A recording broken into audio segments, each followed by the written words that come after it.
representing the scientific and technological potential of the two leading superpowers of the world, opening the beginning of an arms race at sea unprecedented in human history, causing the risk of a nuclear war during the most tense years of the Cold War. Yes, we are mentioning the first two nuclear submarines that humans have created, the USS Nautilus on the United States side, and the K-3 Leninsky Komsomol coming from the Soviet Union, the deadly flowers in the heart of the ocean. Now, first, let us take a look at the world context in the years 1940 to 1950 of the previous century. Throughout the Second World War, naval battles revealed serious shortcomings of the diesel-electric submarine system. That's because the operating time under the water surface could only be calculated in hours, and they often had to surface to recharge the accumulators and replenish the air reserve supply. Moreover, if remaining on the sea surface for too long, the submarine was easily attacked from the air and lost its greatest strength, which is the ability to be invisible. Along with that, the early beginning of the Cold War dragged along a fierce competition between the Soviet Union and the United States in creating a new propulsion system for submarines based on nuclear reactor technology. The experts of the two superpowers at that time believed that a submarine with an atomic heart could stay underwater for a time that was almost unlimited. It only needed to surface to replenish food, ammunition, or change the crew, thereby thoroughly optimizing combat capability as well as mobility, maximizing the inherent power of the assassins of the sea. Standing before that situation, the leading team of engineers of the United States immediately began developing nuclear reactors for naval ships starting from the year 1939. However, due to the tense situation as well as having to concentrate resources for the Second World War, all research was pushed back. It was not until the 1950s that the design work for the first nuclear submarine of the Navy of the Land of the Stars and Stripes officially began with the project SCB-64. However, and it took nearly 1 year later, in July 1951, for the United States Congress to give the green light for the construction of the ship with an estimated budget of about $37 million. On December 12, 1951, the United States Department of the Navy officially announced the naming of the nuclear submarine with the name Nautilus, which was simultaneously the fourth ship of the United States Navy to bear this name. There's an interesting detail that I want to reveal to you.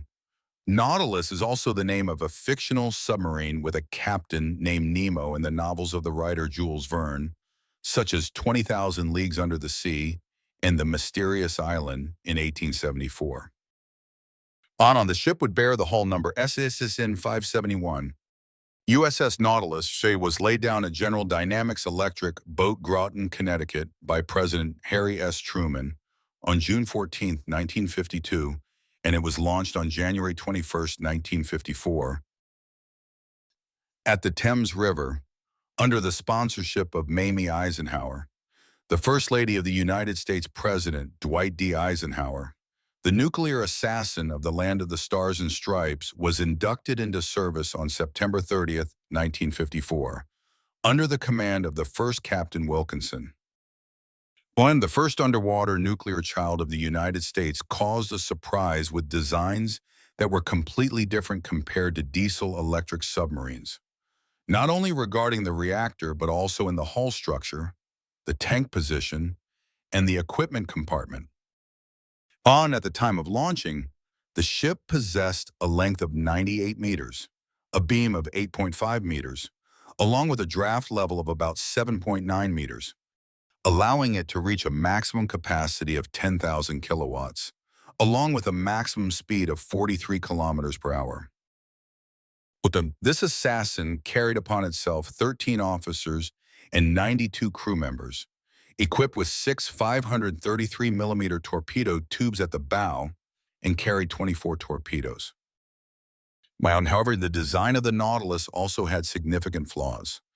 One of them was that the specific weight of the nuclear reactor installation forced the ship to eliminate a large amount of armament, because the ship alone weighed about 35 tons, while the weight of the biological protection layer, including lead, steel, and other materials, reached about 730 tons. The Americans were proud and gloating for not too long when on the other side of the hemisphere, the Soviet Union also did not accept being outdone. Well, then, although slightly slow-footed, right in the summer of 1958, two Soviet guys launched their first nuclear submarine named K-3 Leninsky Komsomol, belonging to Project 627, which NATO designated as November. K-3 was the only submarine of Project 627, because all subsequent submarines in this line belonged to Project 627A. Yamaha, the submarine, inherited the name Leninsky Komsomol from the diesel submarine M106 of the Northern Fleet. It had been destroyed in a battle in the year 1943. And in the final years of service, K-3 was even reclassified from a sea patrol ship into a large submarine. But not as ostentatious as the United States. The Soviet military had silently started construction of this submarine since September 24, 1955, at a factory in Severodvinsk, which is currently the Sevmash factory. A total of about 14 ships belonging to the generation of Project 627 or 627A were produced with dizzying speed from the year 1957 to 1967. The first nuclear submarine of the Soviet people had a displacement when surfaced of 3,065 tons. While submerged, it was about 4,750 tons. Along with an estimated length from 107.4 to 109.8 meters, a width of 7.9 by 8.3 meters, and a draft of 5.8 meters, slightly larger compared to the Nautilus. You should imagine this size compared to modern submarines is only equal to the diesel-electric engine submarines of the Kilo or Varshavyanka class, but at a time more than 50 years ago, it was truly a technical engineering work worthy of admiration. Well, no, because it was built and developed later, so compared to the USS Nautilus, K-3 possessed a synchronized heart from a thermal reactor, later also called S2W, operating based on water pressure. This new nuclear-powered submarine model had advantages over conventional submarines because it did not need air and did not produce emissions. Therefore, the nuclear-powered submarine stayed underwater for a long time without needing to surface like diesel-electric submarines. This design is the basis for almost all submarines or surface ships running on nuclear energy in the United States Navy, and was also deployed on submarines of other countries later. The test version of the reactor for the Nautilus submarine was manufactured for testing at the Argonne National Laboratory in the year 1957. While on the other side, the nuclear submarine K-3 Leninsky Komsomol, or its sisters belonging to Project 627A, were all equipped with two water-cooled nuclear reactors, along with two 60D turbine clusters giving a total capacity of 35,000 horsepower. Because combined with that were two generators of type GPM-21 with a capacity of 1,400 kilowatts each, two diesel generators DG400 with 460 horsepower each, and two auxiliary electric motors PG116 with 450 horsepower each. Its junior generation in the submarine 645 even had two liquid metal-cooled reactors, VT1, along with two extremely powerful generators, ATG-610, with a maximum capacity of 1,600 kilowatts. While the heart of the USS Nautilus helped it have superior seagoing ability, the two nuclear reactors also helped the giant on the Soviet side have an operating range, as well as time that was unlimited, even continuously for tens of years. However, because it had to have food provisions for the crew, its journey reserve only fell into about 50 to 60 days. The ship could dive as deep as 300 to 340 meters, while still at a speed of 28 to 30.2 nautical miles per hour. And although it was cared for and rated higher compared to the Nautilus, The propulsion system on the Project 627 submarine was considered to be less reliable. When the experts assessed that its propulsion system had a low-gas turbine life cycle, and radioactive leakage could occur in the reactor after about a few hundred hours of continuous operation. Well, and it can be partly understood because the ship was the pioneer in the nuclearization of its submarine fleet, so this was difficult to avoid. The nuclear submarine Project 627 was also cared for when having a design with 9 watertight compartments. Among them included the torpedo compartment, then to the living compartment for the crew amount, which following that was the control compartment, the diesel-electric engine compartment, and most importantly, the compartment containing the heart of the nuclear reactor along with the turbine, the electromechanical room, the kitchen compartment, and the tail compartment at the very end. Although it was only licensed in 1950 and launched in 1954, however, the submarine USS Nautilus had actually started to have ideas kindled from the year 1946. At that time, a group from the Naval Academy led by Captain Hyman G. Rickover, who is considered the father of the United States naval nuclear fleet and nuclear ship combat tactics, was sent to Oak Ridge to research the production of useful energy from nuclei for a period of 1 year. At that time, many officials assessed that the implementation of this topic was no different from traveling to the moon. When returning to Washington in 1947, Rickover established a joint research agency of the Atomic Energy Commission in the Naval Reactor Division. After 3 years of organizing research as well as overcoming countless difficulties, the Nautilus submarine project running on nuclear energy was born. Ultimately, the development turning point of the USS Nautilus of Rickover, or Project 627, belonging to the Soviet engineering team, shows that both ships were masterpieces representing the military science of the 20th century. Especially when in the post-World War period, the source of atomic energy and nuclear radiation was still a rather vague technology that not many nations could access like today. Therefore, putting a nuclear reactor on a submarine was considered a very risky decision. But a very small error could turn the entire ship into a giant atomic bomb. However, the advantages of nuclear engines on test models during long journeys made both the United States Navy and the Soviet Union accept the risk.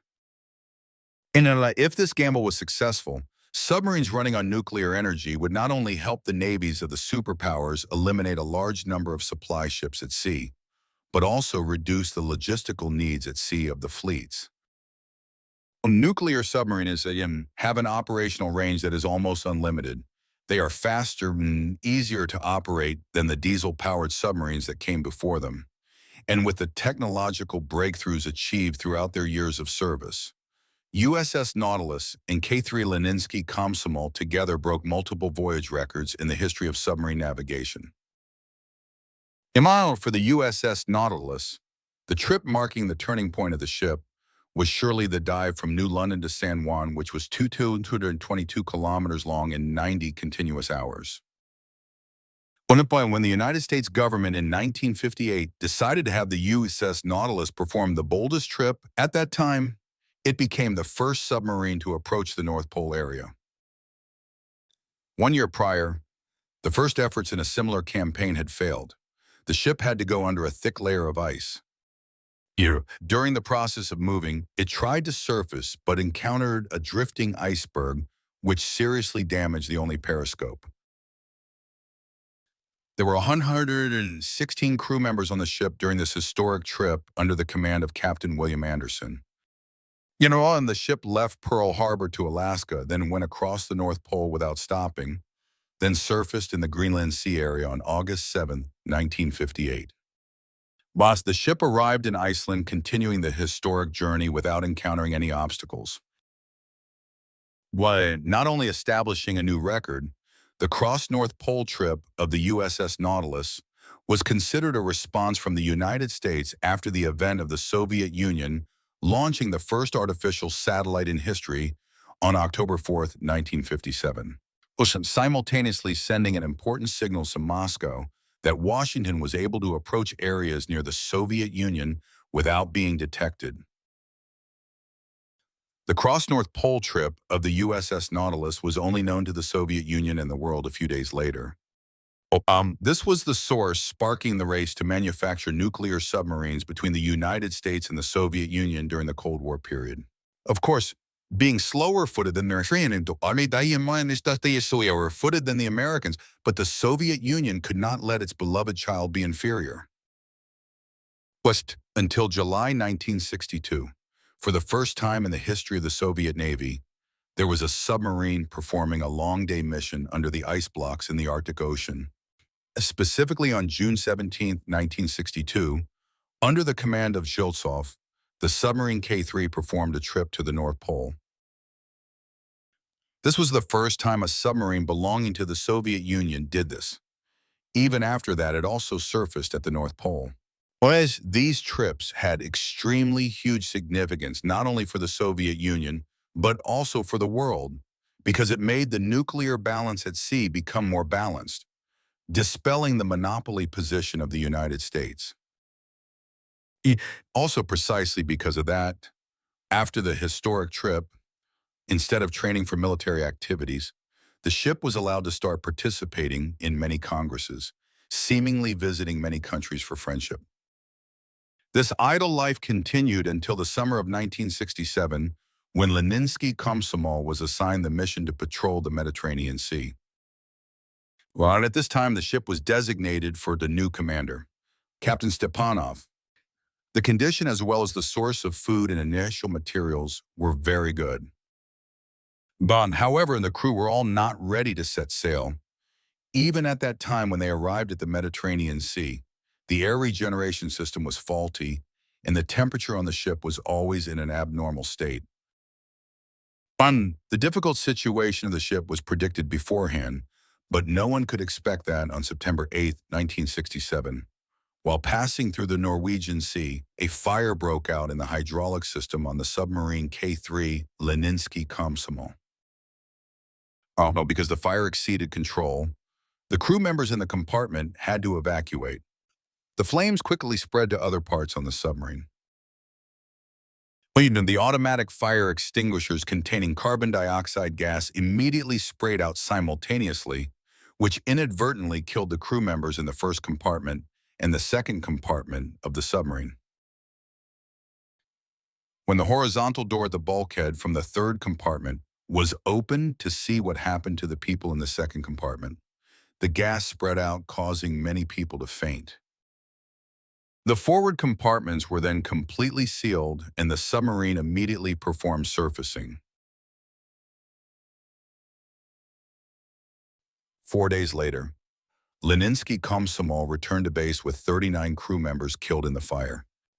Until now, this is still considered one of the most catastrophic submarine accidents in the history of the Soviet Union in general and the Russian Navy in particular. Much luckier compared to K-3 Leninsky Komsomol, USS Nautilus only encountered a mild incident throughout the process of operation. That was in a training exercise in the year 1970. It collided with the aircraft carrier USS Essex while performing a dive. After repairing at Portsmouth, it conducted exercises off the coast of the Southeast Sea and returned to New London in December of '68. Then operated as a unit of Submarine Squadron 10 for most of the remaining operation time. On April 9, 1979, Nautilus departed for the final journey under the command of Richard Riddell at Vallejo on May 26, 1979. During this final journey, U.S. Nautilus was decommissioned on March 3, 1980. It served the United States Navy for 25 years, with a total of 2,507 dives and more than 820,000 kilometers of journey without encountering any incident. Our USS Nautilus proved that ships using nuclear energy are very safe and effective, paving the way for the United States Navy to build a mighty nuclear submarine fleet. From the year 1986, USS Nautilus was displayed at the Submarine Force Library and Museum in Groton. Here the ships are honored as symbols of the power of the United States, demonstrating the scientific and technical quintessence, as well as the number one military power in the world of the military of the land of the stars and stripes. Sinead, as for K-3 Leninsky Komsomol, it was not until the year 1991 that a new memorial was erected in Zapadnaya to commemorate those who died in the fire on the ship in the year 1967. Bob, before that, the nuclear assassin had been stopped from operation by the Soviet Navy since the year 1908. So since retiring, K-3 was still only moored at the NERPA shipyard for a long period of time. Recently, according to some expectations, K-3 will become a part of the Museum of Naval Glory in Kronstadt and is expected to open for visitors soon from the year 2023. In summary, both USS Nautilus and K-3 are legends.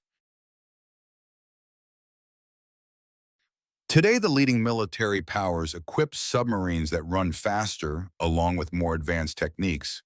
But all of them originate from the first nuclear submarines of the Soviet Union and the United States. It's on these ships that the sailors learn how to handle nuclear reactors, fight, and solve initial defects. Although not everything went smoothly, but now, after many decades, people always admire the courage of the sailors, the people who performed the first long sea journeys on nuclear ships. Thus, the journey discovering the two symbol ships for the first nuclear race at sea in human history has come to an end. Dushim, in your opinion, which assassin leaves you with deeper impressions? USS Nautilus or K-3? Let me and everyone else know.